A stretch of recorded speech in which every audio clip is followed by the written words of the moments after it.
Welcome to the Spare Parts Racing Podcast, your podcast for all things motorsports. With your hosts, Sean Chavarella, Stephen Clary, and Taylor Moore.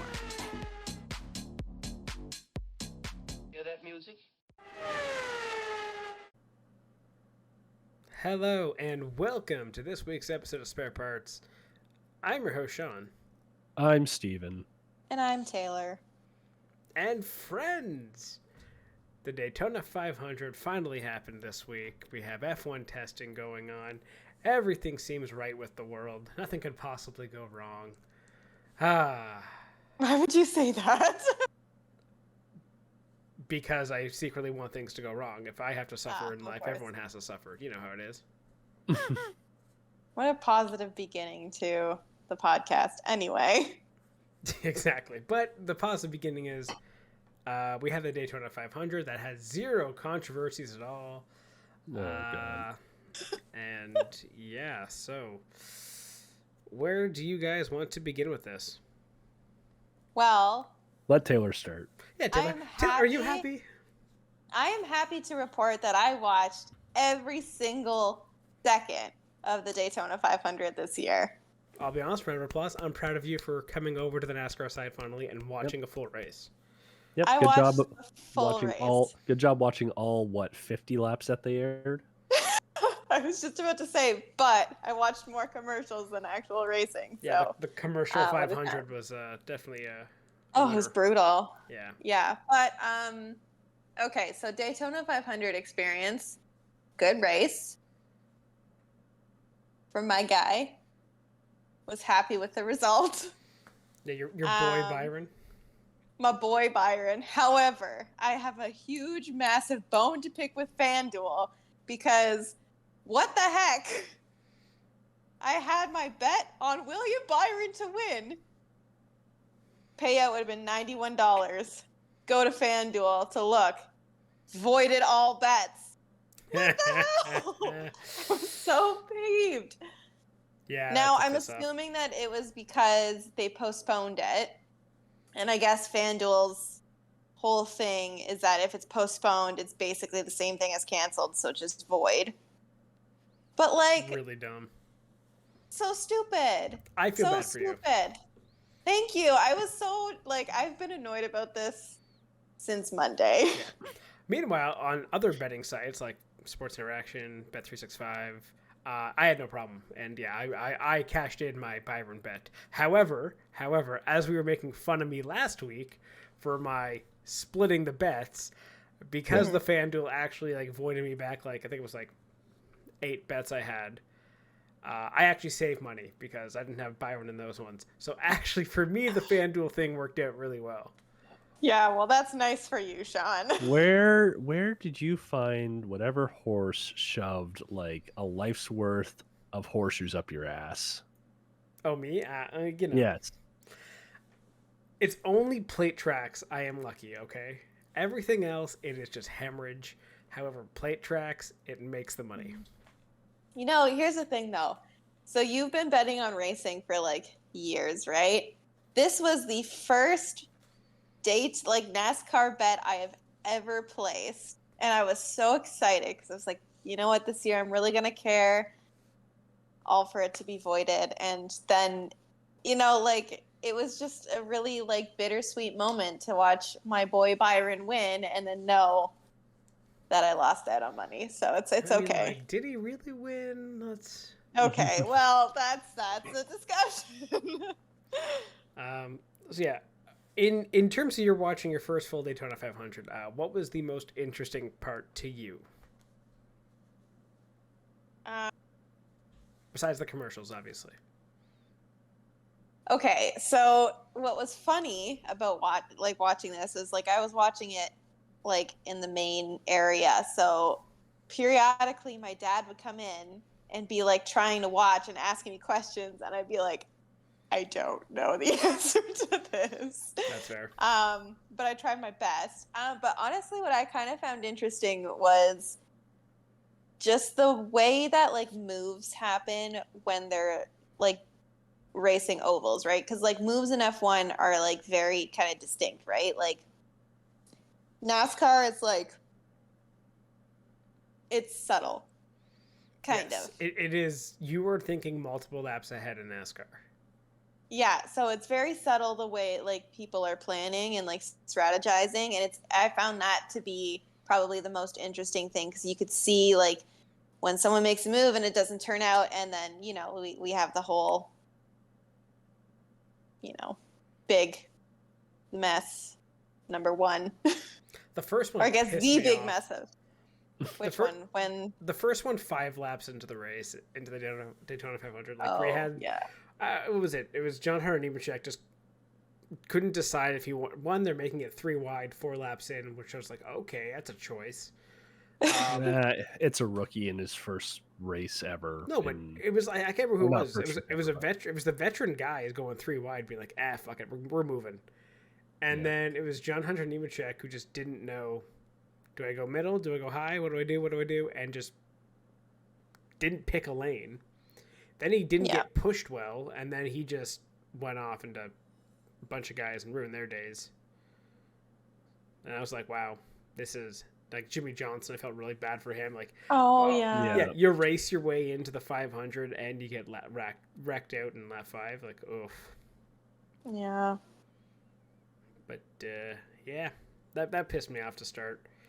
And they settled down, obviously, but because you had that awkward 5 laps in, some guys decided to pit, some guys didn't. You had the awkward saving of fuel in like stage 1 and 2. Like, I can't remember who it was at the time, but the pack was going like 175. And whoever it was on their own was going like 180 miles per hour. Like, they were faster than the pack because the pack was just fuel saving. No one wanted to lead. You wanted to be in the front. And they just were going around very slowly. Did you guys not think that was kind of weird to see that nature? Yeah, a little bit, but I mean, that's going to happen with stage racing and everyone on the same strategy. So again, we are back. It's nice to know some things haven't changed from last year. Byron's winning again. We're already bitching about stage racing. It's fantastic. I love this. Yep. There's just nothing new. Yeah. So, what are you going to do? I don't know, maybe evolve as a sport. Nah.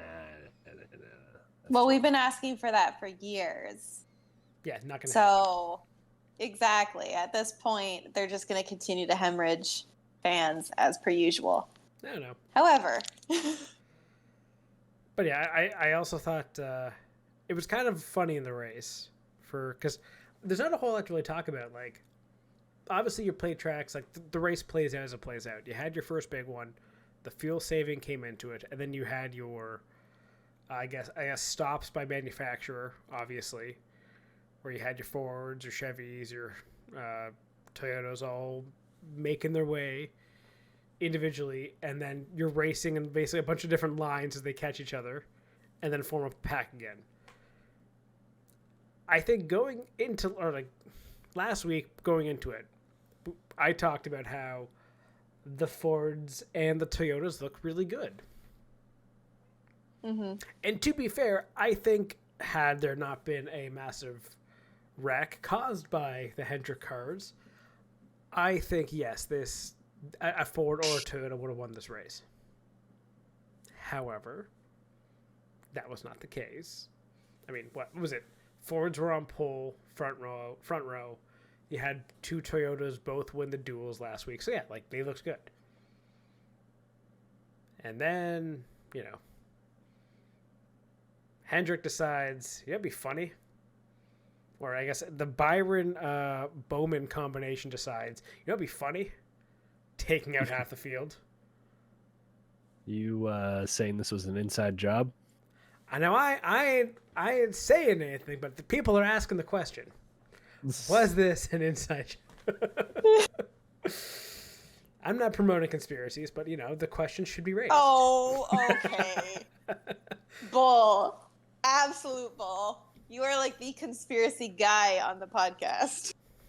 I'm trying to do my best, Tucker Carlson here, okay? Okay, all right. Oh, so when's your trip to Russia? My flight leaves a few minutes. Let's gotta go with this window first. But yes. Or is it to? I guess would it be technically to like NASCAR headquarters to talk to Steve Phelps or something? Yeah, Maybe. that's the equivalent. We'll go with that. Yes. I don't know. Maybe I wouldn't be allowed if I'm actually spinning conspiracy theories that Hendrick took everyone out, and but it is kind of funny that the two guys that wrecked the field are the two guys fighting for the win at the end. Not saying it was on purpose, but I'm saying this is kind of the bullshit you get with plate racing, especially in these style of packs where it's just two trains. Yeah. Well, it's also NASCAR. Happens all the time. That is true. But yeah, in the end, Byron gets the win, Bowman second. Maybe the other way around, depending on who you ask. Do you see people bitching about the fact that what was it? They're like, it's not the Daytona 497. It's like, okay, so what happens if we go to overtime then? It's not the Daytona 5. It's not the Daytona 515. We can't do overtime then. I mean, it didn't go overtime. It ran the distance, which I actually no, think is I know it's. but I think that's a good thing for this race. Like, what do you mean? Yeah. It's like Dale People are Earnhardt gonna won his fucking 500 under caution. People shouldn't bitch about winning it under caution. Yes, people will always find something to bitch about, though. Oh, I'm of just course saying, if they you're gonna will. make, hopefully, my hope would be the people that are complaining it's not the Daytona 497 are also anti-overtime. It's that way, but at the same time, can't.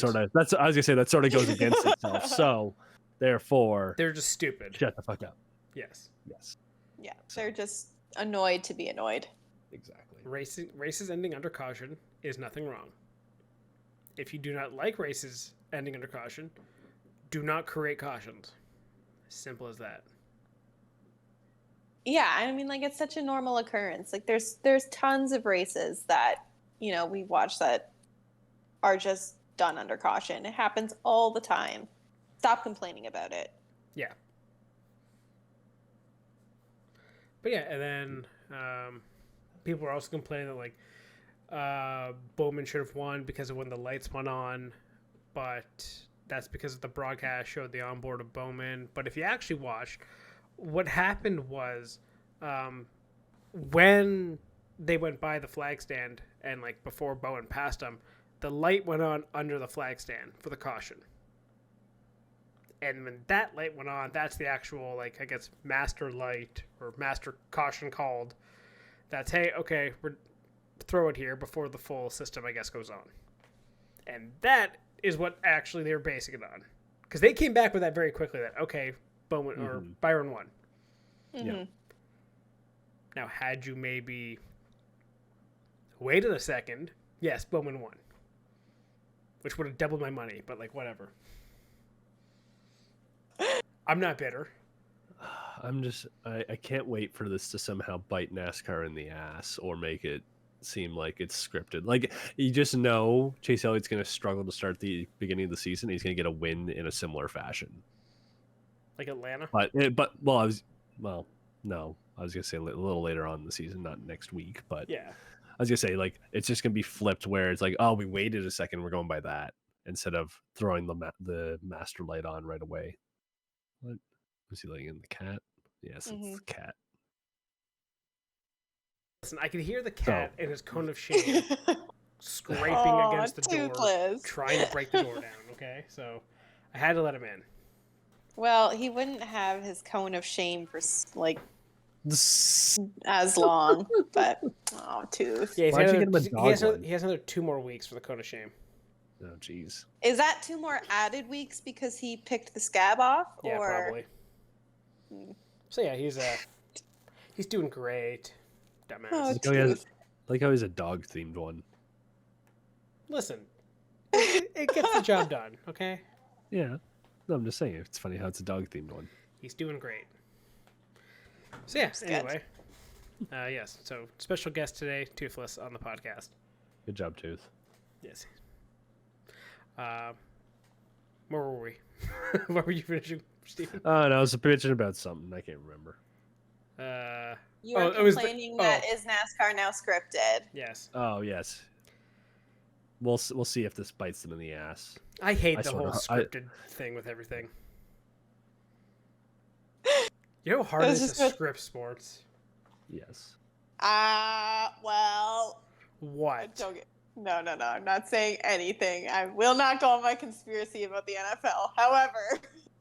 Yes, Biden did it all. That's the conspiracy, totally. Evil Biden. Evil Biden. Yeah, no, it's NASCAR's not scripted. It's fine. It happens. Byron won. And that's that.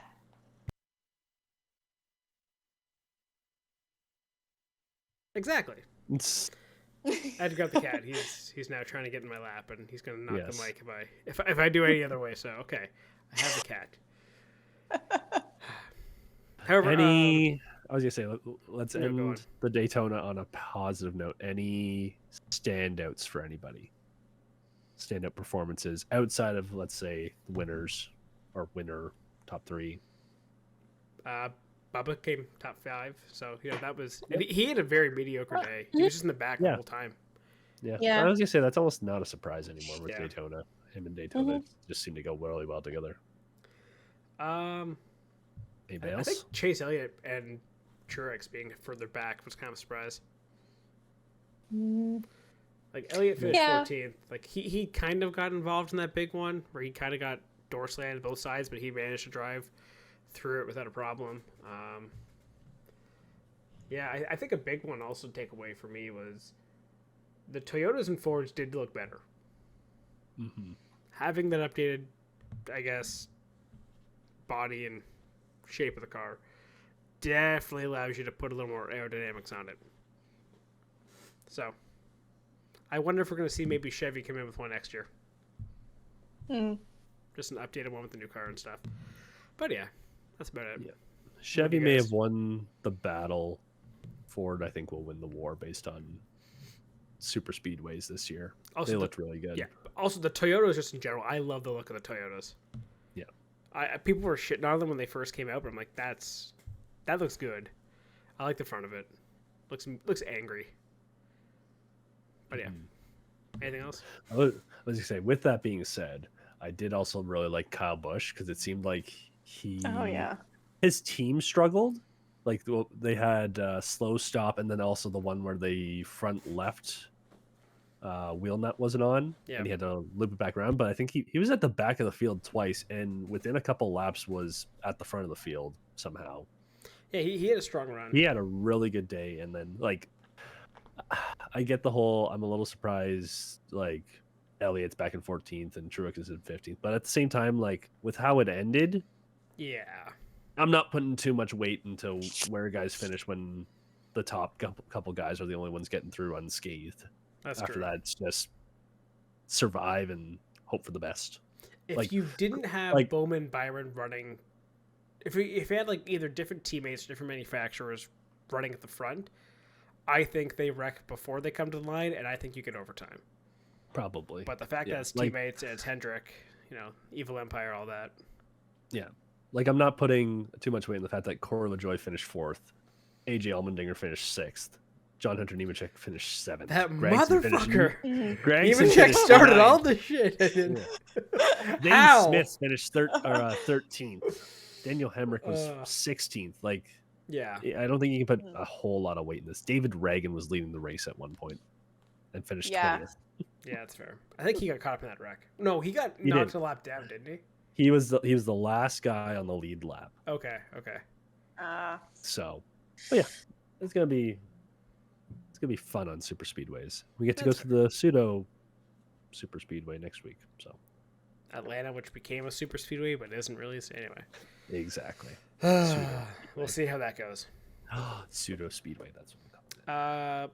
Before we get into F1 testing stuff, did you guys watch Full Speed? I have not watched it yet. Bro, we gave you time. What? I don't know where I can't. Time. I don't have Netflix and I can't find it on my. Excuse me? Other You don't have Netflix? No. You can't. I'm poor. They have a thing where you don't have to pay anymore. You just get ads. No, you still have to pay for that. It's just Like $5. fine. I'll figure out a way to watch it. Anyway. Okay, So look. Taylor, Full Speed. It's so good. It is. It is so good. Did you watch all 6 episodes? Is it 5? I haven't done the last one.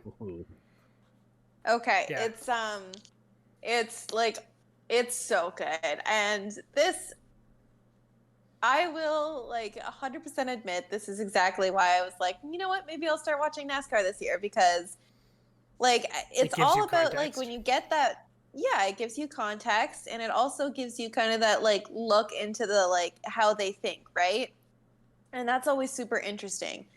And honestly, it's just so much more well done now than Drive to Survive is in its current form. Yes. I know that's probably controversial to say, but you get if you want, I feel like if Netflix wanted drama in racing, they should have just gone to NASCAR in the first place. You don't have to manufacture things in F1. But yes, F1 is dramatic, but okay, so comparing Drive to Survive to Full Speed. Drive to Survive originally came around following what? It was Haas, McLaren, Williams, and was it Renault? Renault. Was Red Bull in the first season or not? I don't remember if Red Bull was. Alfa I don't Romeo think was. so. You probably. Okay. Well, It was the big 3. The big 3 No, weren't. I thought Red Bull. No, Yeah, Red Bull. was, yeah. No, Red Bull was. Yeah, Red because Bull you was. had Daniel and Max and all that stuff. It was Yeah. Mercedes and Ferrari that weren't involved. They were the Yes. only 2. And at the time in F1, Mercedes and Ferrari were the top guys. Everyone else was fighting for tiny points, basically, just to stay alive. Yeah. And it was really nice covering the non-winners, covering the people who were just, trying to do their best, basically. Mm-hmm. But then you look at Full Speed, and it is Hendrick, it's Penske, it's Joe Gibbs in 2311, and it's Trackhouse. It's all the big names that have allowed and be like, yeah, sure, come on in, film, do the thing. Yeah. And doing that gets you a whole different side of things where you can see more of the high competitive side and the I guess the actual day-to-day lives and background of the high top guys versus now Drive to Survive is we're going to kind of show manufactured bullshit on the races to up the drama, but we're not showing the behind the scenes of the in the paddocks, the talks, the upset with ownership, stuff like that. I think Full Speed definitely is way more, I guess, in depth and kind of gives you that background than Drive to Survive ever did. Well, at least after the second season. Yeah, and I think it's very much we're talking about a Drive to Survive where it's in its current form / definitely after season 2, because I think at that point it took kind of a nosedive in actually trying to portray what the season was and the drama that may have happened during the season. But yeah, I thought it was just so well done, and honestly it was kind of it was interesting to see that they kind of all have the same mentality where they really just do not give a shit about anybody else. Yeah. Doesn't matter if they're technically on the same team. They're out there for their race, and that's that. Whatever. And if they bump elbows, if they cause something, they actually just don't care. I think that's fair. Yeah, but I feel that's just to be brutally honest about that. I think it's somewhat refreshing, because I think at with F1 you get a very diplomatic explanation of how they approach races, and I feel there's kind of more of that team element where depending on how your race is going and whether or not you're the number 2 and all of these different factors, it's much more of the team game than it is it depends on who you are, right? Max Verstappen can go out there and be I'm racing for me, and that's that. Yes. Sergio's not doing that. Nope. Yeah, but I guess that's kind of what I found interesting about NASCAR is they're just they're all going out for themselves, and that's that. Yeah, it's a very, very selfish. Yeah.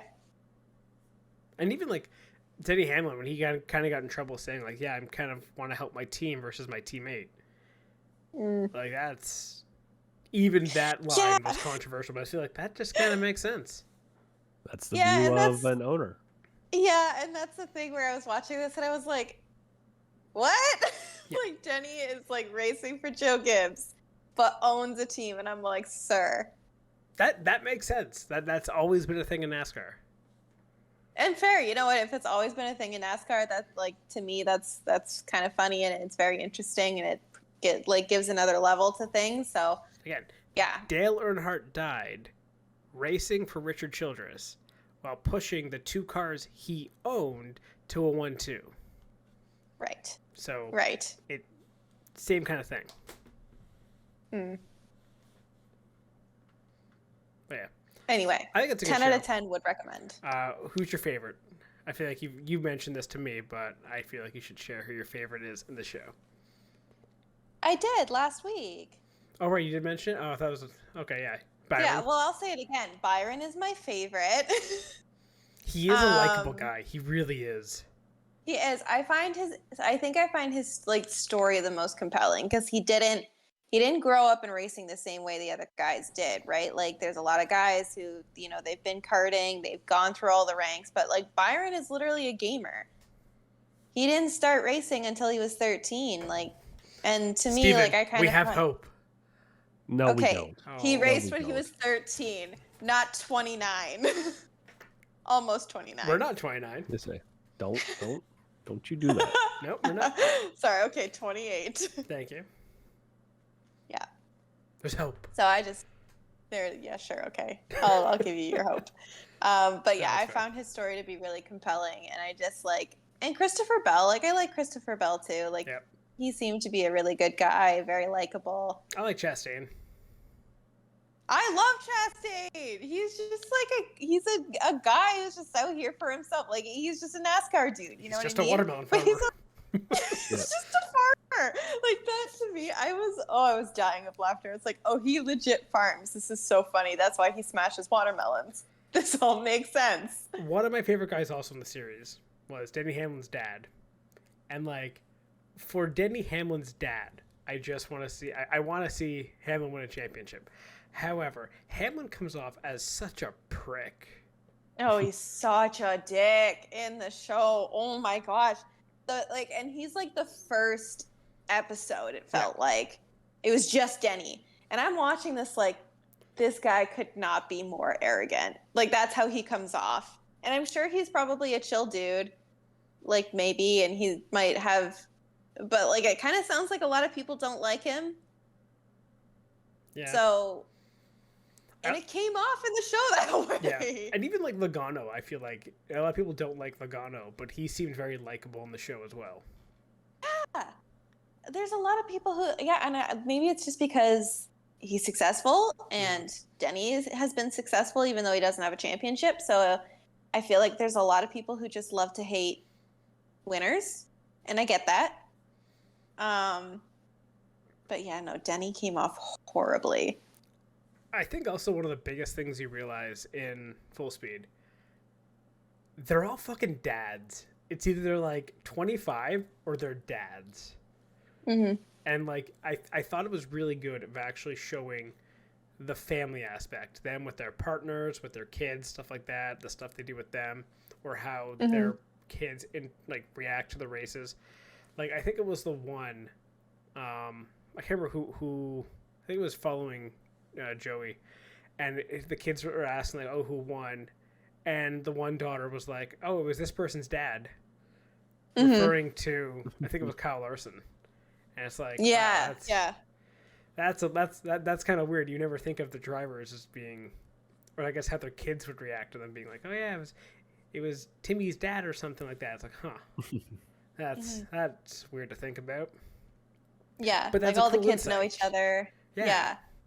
And it was cool too because around it was interesting to see just kind of the NASCAR life, right? They take their kids with them. and NASCAR or whoever the park puts on like events for the kids, right? Like around Halloween they do like a trick-or-treating, and like the drivers will dress up and the families will all do their thing, and they'll take the kids trick-or-treating. And like I find that so cool. Yeah. And like that's awesome that it's like much more kind of like family oriented than maybe the other series are, but it was really cool to get that insight. Yeah, it's kind of funny because I feel like F1 is your hotshot fuckboy series, NASCAR is your dad series, and I feel like IndyCar is right in the middle. Yeah. I think it's like a combination of both. Yeah. Yeah. But yeah, it's a very good series. I think a really good insight, and for only covering like really the playoffs too, like yeah, that's all you need to do. That's all you need to do, because that's really like, I think that's, I mean, we've talked numerous times about how stupid the playoff structure is, but I think that structure really lends itself to something like that, because you can do a limited series and you focus it really on the height of competition, right? Like the focus was championships, was winning the championship. Exactly. And like it was nice to have, because it was a show, like they had to explain everything. I was like, okay, I understand now. Because like they dumb it down for the average person who's never watched NASCAR before and are like, this is what the structure is and how everything works. Is it still stupid? Yes. However, that's like in an overarching season where, the best actually doesn't get to win, but that's fine. But it turns up the level of competition. That's for sure. Yep. And I would say, like, on top of that, comparing to Drive to Survive, what Drive to Survive I feel always failed at was, as a fan watching, like, ooh, I know of all this off-track drama going on. How is Drive to Survive going to spin this in? And they just don't. Because there's too many little storylines for Drive to Survive to actually neatly tie together. They pick just like a few. And I think, yeah, sometimes less is more, but the ones you want to see for F1 are not always there. Same thing would be for like this series if it tried to do a whole season. Too much that's going on, but if you were just to focus it and just be like, okay, we're just going to do the playoffs, that makes sense. And you could make it a lot easier on that. Like you can focus on everyone's take on advancing or getting knocked out and how it feels. And yeah, like I think the less is more kind of works for these sports series almost. Yeah, I would 100% agree with that. I mean, you could say the same thing about, I haven't seen it yet, but like the 100 days or whatever to Indy. And I would say I haven't seen that one either, but I feel like people have criticized that one for not doing a whole season.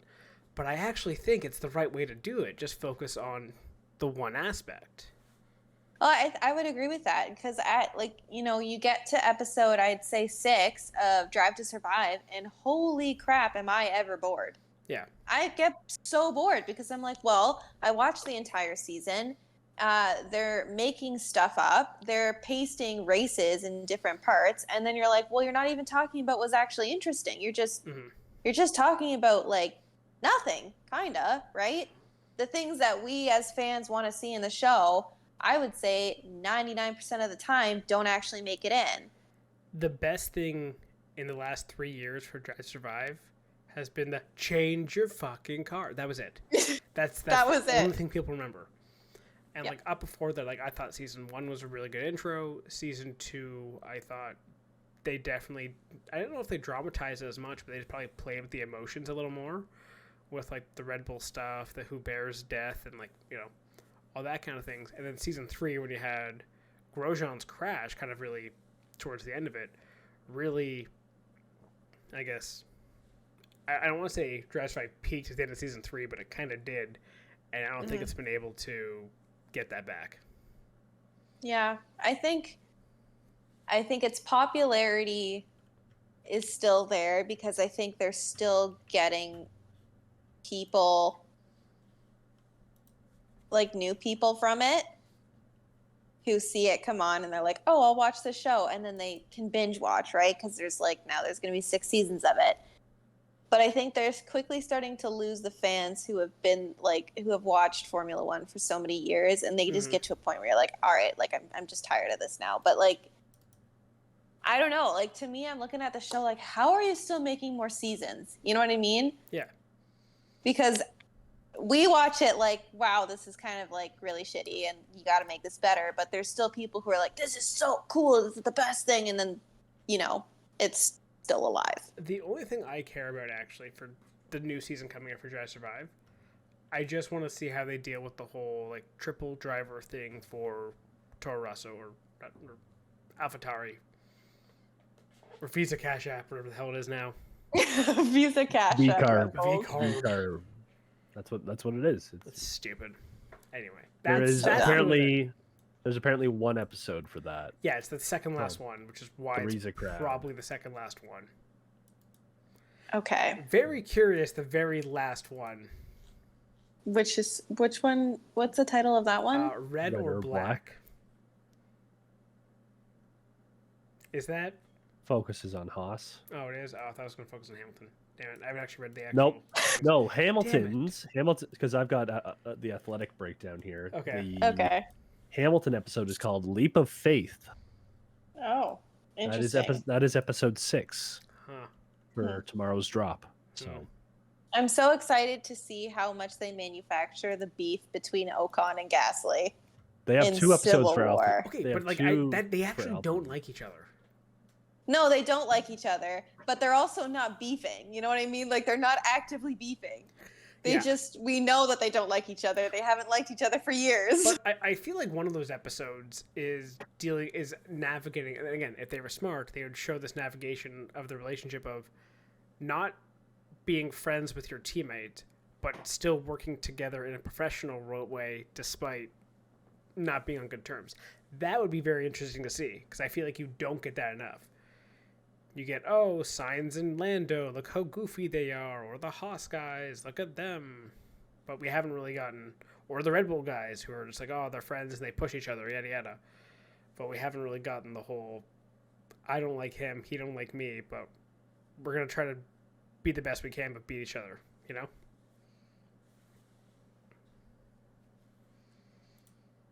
Yeah. But we get all the answers tomorrow when it drops. Well, you won't because you don't have Netflix. No, there's way. I already know where I can find this. Okay. That's an issue. So you can find that, but you can't find. It's not my. Hey, I don't decide what gets uploaded to the other place I find stuff. Okay, fair enough.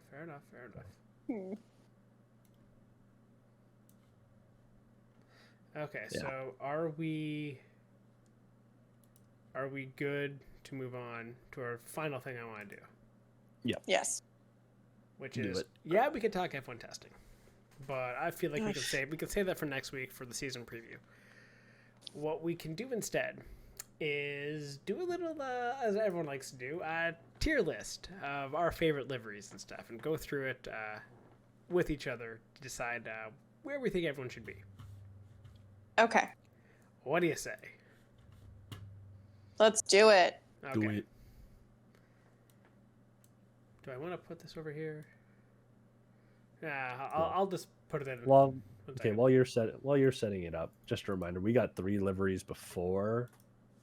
Yes. Or I guess before our last. I'll just. Look, and we had Haas at a grand total of 6 points out of 30. Yes, and I think this is going to be a little more fun doing the tier list with the S, A, B, C, D kind of thing. Yeah, Williams was 7, 6.5, and 8, and then Sauber got 9.5s and 10s. Yes, one second. I'm just going to put over. So this will be interesting. Yes, so let's see if I can put this in here. There we go. Get it in there. Okay, now we can have it. We can get the tier list going. Yeah. So. All right. Okay. So, how do we want to do this? I guess. I would say do the ones we already did. So Haas, we already put D tier. Listen, I'm comfortable bumping Haas to a C tier. Okay, why don't we explain what the different tiers are first? Okay, S is the best, greatest tier. I think there can only be one in S. The best livery Yeah, of the year. true. Can only have last. A, fantastic. Really good livery. You're not at the top. B is okay. Not bad. Okay, all right. C is and D is go home. This is terrible. Okay, sounds good. D is do it again. This sucks. Yes. Do over. So yeah.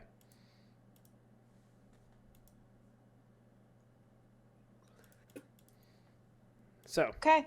shall we begin with this? Yes. Yes. Okay. Are we going from the bottom to the top? We are going bottom to top. Okay, cool. So Haas D, do it over. I'd be okay to put Haas into C. No. It's not the worst. I think we can agree the Haas is not the worst. Can we not? So time out. We're gonna do one at the top and one at the bottom. Yes. That's what I'm thinking. In that Okay, case, sure. Yes. Haas can be D. I was gonna say I'd also be very okay putting Haas and the other one down there. So I mean, there's two I Haas is in technically want to C? put in D.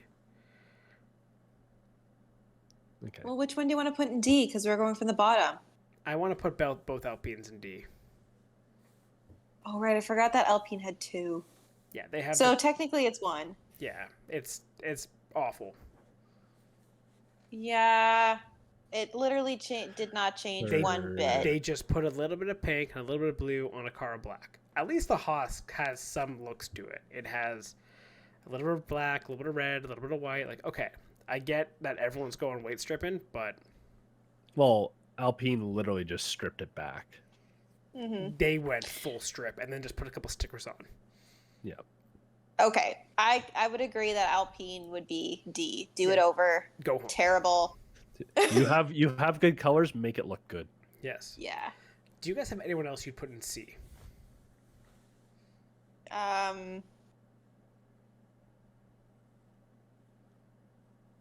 What does it say? Honestly, I want to say yes, but I'm just trying to choose which one I want to put there. Like, I think, my top 4. Okay. To be honest, I kind of want to put the Red Bull there only because it's the same car that we've seen every single year.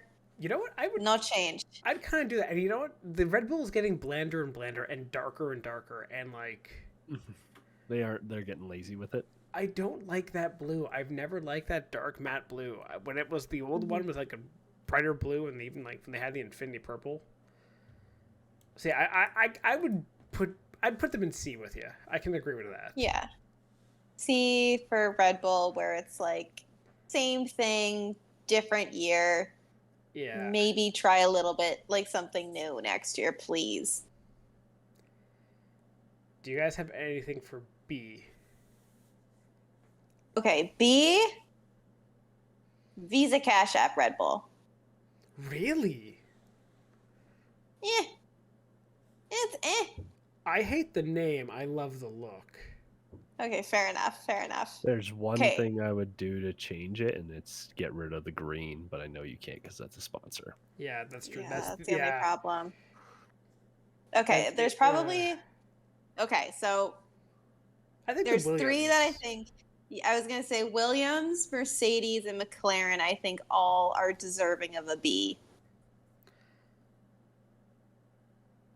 I can agree with you with Williams and Mercedes. I don't know about the You like- McLaren yet. Really? It has color, at least. Yeah, but it has the same color and concept of last year's car, no? Yeah, it kind of does. Yeah, okay. I can be turned. Yeah, we can throw McLaren. It's not, they're not, like, these liveries aren't bad. They're just not great. That's fair. Yeah, like even yeah, I would say they're not bad. They're not great. They're okay. They're passable. The Mercedes one, it depends which angle you look at it.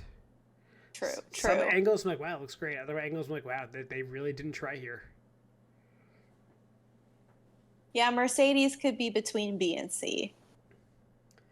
depending on the angle, could be downgraded to a C. But depending on the angle, A. So I feel like B is perfect for Mercedes. Yeah.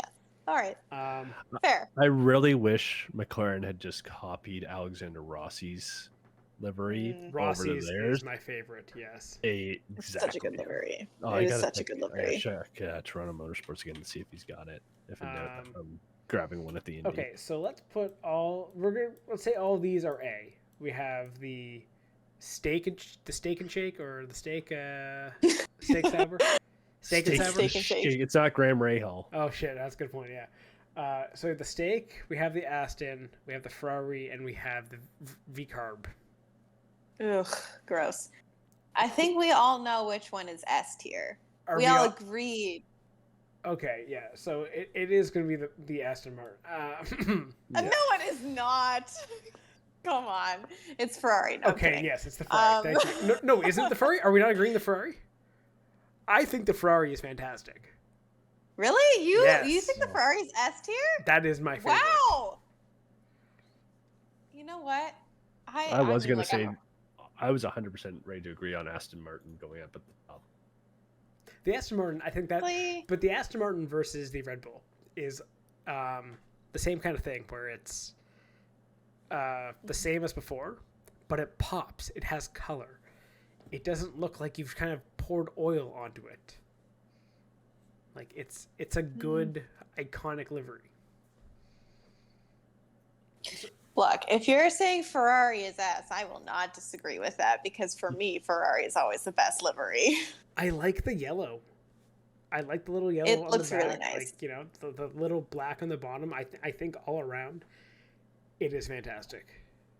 It's a better red. Like, it's the iconic red, yes, but it's a better red than it was last year. I agree with that too. Like it's a good red. It's a very good red. Steven, are you okay for running Ferrari or? Yeah, fine, I guess. Who would you have? I like I said, the Aston. I like the Aston. They got to a better version of green, and it's finally where it should be. Nah, I think it's good where it is. Okay. It's not the best, but it's good. It's your opinion. Okay. And you're the guy controlling the mouse. Yeah, that's true. Yeah, I would. Is there anything else looking at this you want to kind of cash it or change around, or do you want to lock it in?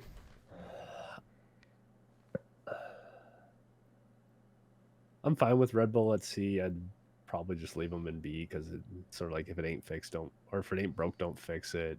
But Visa maybe add some Cash App. pop. Yeah, Visa Cash App. I want to stick it higher because I was like, oh, it's Toro Rosso. It is. It's the 2017 Toro Rosso. But yeah, but if you tweak a couple things, it's perfect. But I know you can't because money. Yeah. Well, it's still getting an A, so Yeah. an A is still a good job. I'm just pulling up the pictures of the Ferrari again, and even looking at it in like testing, like the stripe down the side. I think this looks really good, and subtle red and black. It has everything you want in a good Ferrari. Yeah, it's a sexy car.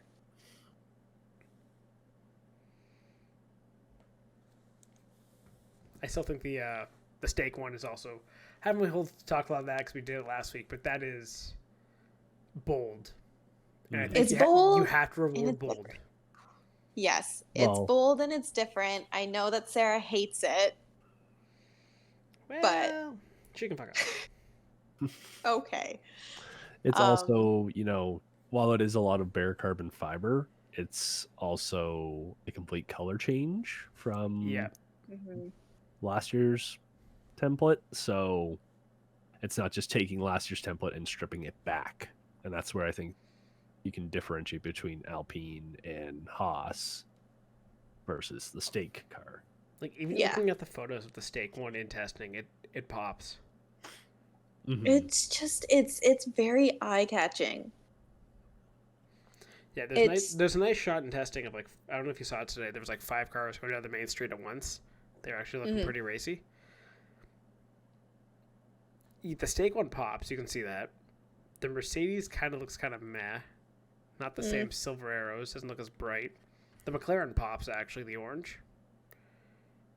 And, like, behind it is the Red Bull. And again, it just the colors are not good on that Red Bull. It needs to be brighter. I feel I kind of wish Mercedes would just go back to the silver. Me too. Oh, what are you gonna do? We don't make the decisions, otherwise these sports would be a whole lot better. I Why are we not in agree. charge? Again, why are we not in charge? If we were in charge, NASCAR would have so much more viewers and fans. If we actually just gave a F1 shit about the actual sport, not trying to make money, we'd be the greatest people. Right? We don't care about making money. We don't need that. We just want to see good zoom zoom. We do want to see good zoom zoom. We do need to make money to see good zoom zoom. So you need to pay good money to see good zoom zoom? What'd you say there? You do need to make money to see good zoom zoom. No, you don't. Yeah, you do. No, you don't. You just need sponsors for good zoom zooms. And that would be making money. Listen, some of the most iconic stuff back Yeah, in the okay, day whatever. was a lot cheaper, so... True. Alas, I don't make the rules. Yeah. I think you can just change some. If we were making rules, you can change some rules, and that's how you get good zoom zoom, and then also make money. If there's good zoom zoom, you make money. How about that? Yeah. True. Yeah. Anyways. But yeah, God, so weeds. that's all we got for this week. Next week we got F1 season preview because Yeah. starting on Next week. Monday Good it's race week. It's race week. What the fuck? Yeah. Yeah. So what are we gonna do? We're gonna have to power through DTS this weekend. Power through the preview on Monday or Tuesday or whenever we do this. Yep. Mm-hmm. Yeah. Anyway, we have a busy weekend. Yeah, and then it's qualifying. Yep. Shit. Yeah, exactly. So yeah, let's get into it. Let's go 2024 season. And like, let's be honest, let's give it to fucking Max already. I thought we weren't talking about testing. Anyway, and on that note, thank you very much for listening. We'll be back next week. Thank you for tuning in to the Spare Parts Racing podcast. Remember to subscribe so you don't miss an episode, and follow the show on Twitter at Spare Parts Racing. That's Spare Parts RACIN, and on TikTok at Spare Parts Pod. Follow the hosts at Sean Chavarella, at Stephen Clary, and at Tay Moore.